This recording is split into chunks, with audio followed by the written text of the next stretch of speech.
Liberal elitists have spent the last 24 hours in artificial outrage over President Trump's address to the Boy Scouts at their National Jamboree. Leftist media, like the New York Daily News' Brian Lisi, called his speech bizarre and claimed it should have been shorter, like when Obama addressed the group back by video in 2010. That, by the way, was less than 2 minutes. You want to hear a response to that? Listen to this. In 8 years, Barack Obama never once took the time to go to the annual Jamboree in person. I guess it was too American for him.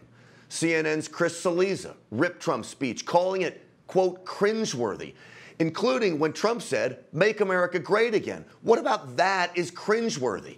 MSNBC's Stephanie Ruhle actually said this: Trump owes the Boy Scouts an apology.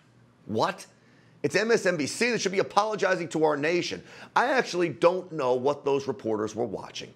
I do know there's an obvious agenda to take down President Trump and make him look bad in the eyes of their very few viewers. The video is proof of what really happened at the Jamboree.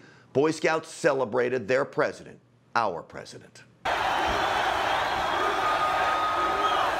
Look at that crowd, 40,000 strong. President Trump got a huge reception. You know who does owe the Boy Scouts an apology?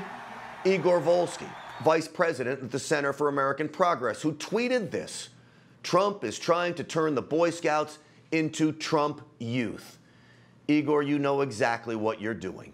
That reference is disgusting. Your friends at CNN or MSNBC or the Washington Post will never call you out on it. But on behalf of freedom-loving Americans everywhere, I'm here to tell you it's anti-American and, not to mention, just plain bizarre. And yes, it's your tweet that's cringeworthy. There is nothing wrong with young leaders cheering for their president, Igor.